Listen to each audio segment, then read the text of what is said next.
Mayın hedond Beijing'e ders açı Hong Kong getir yok Tayland olsun tırıyor çıkıp basıp cilvesin.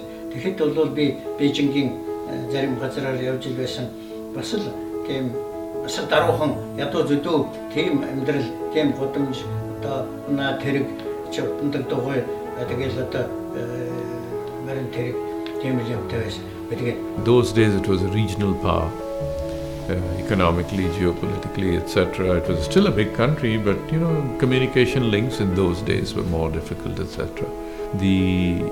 Interesting in those days, the traffic on the main road, in Beijing was very limited.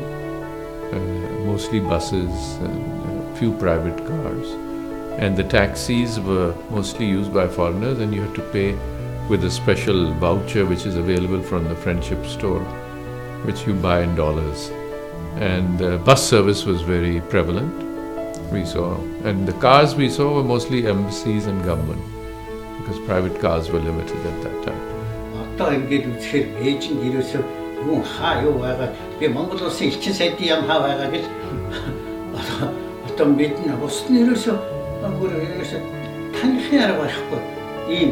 이 사상 흡질 이게 달출라도 치도 뭘 이로서 현대 흡질 아스리 거야.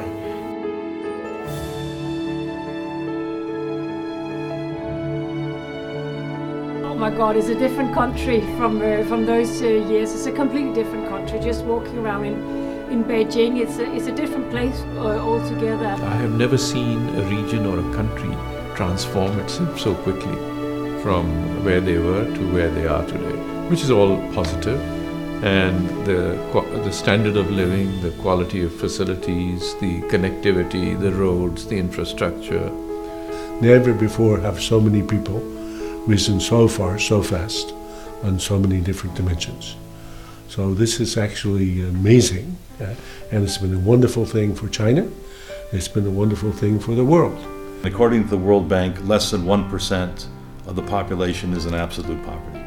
In only 40 years, that's an amazing accomplishment. China has very successfully covered the last 40 years, emerging to be the second largest economy in the world and keep going.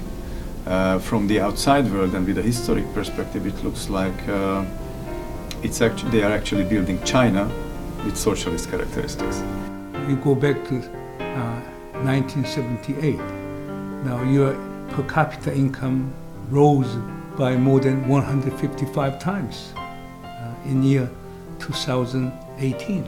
Therefore, no country has recorded that kind of change in such a short period of time.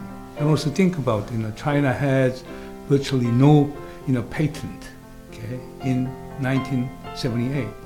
Now you have more than 1.3 million patents. And also go back to 1978. We had barely 100,000 automobiles produced in China.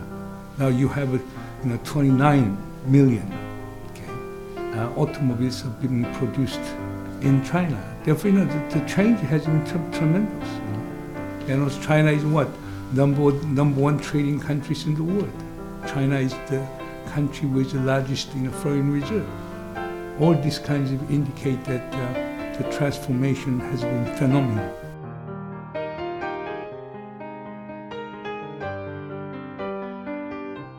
Chinese reform and opening have brought about really historic changes to China, and it has brought so many things to the world.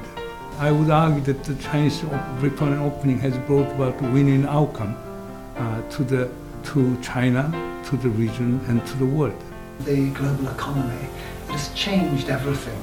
The growth that people see in the EU, in the UK, that's partly a result of the development of China. China has become an engine of global growth through this policy, and that will continue. But what is interesting is that there are various areas where China and a country like the UK can cooperate, in particular areas where one sees a strength in the other. For example, in AI, big data. This is an area where both the UK and China are moving forward at a very fast pace.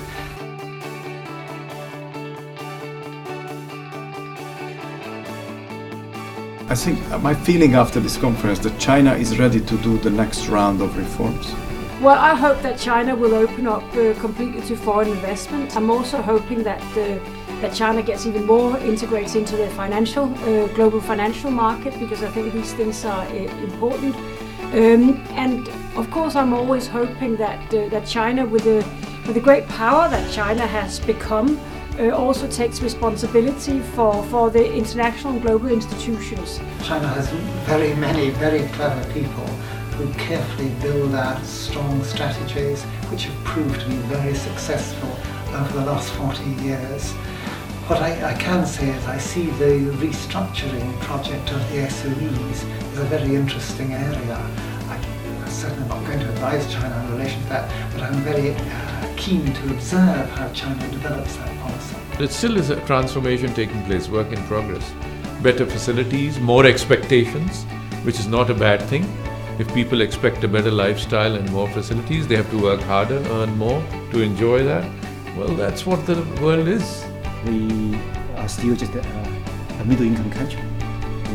Our citizens have not reached the same living standards in North America, in Japan, and in Western Europe.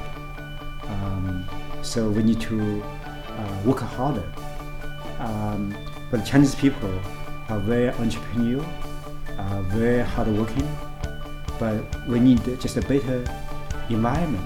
We need to, through reform, to get rid of those remnants of the old central planning legacy, to unleash Chinese economic potential by embracing entrepreneurship and innovation.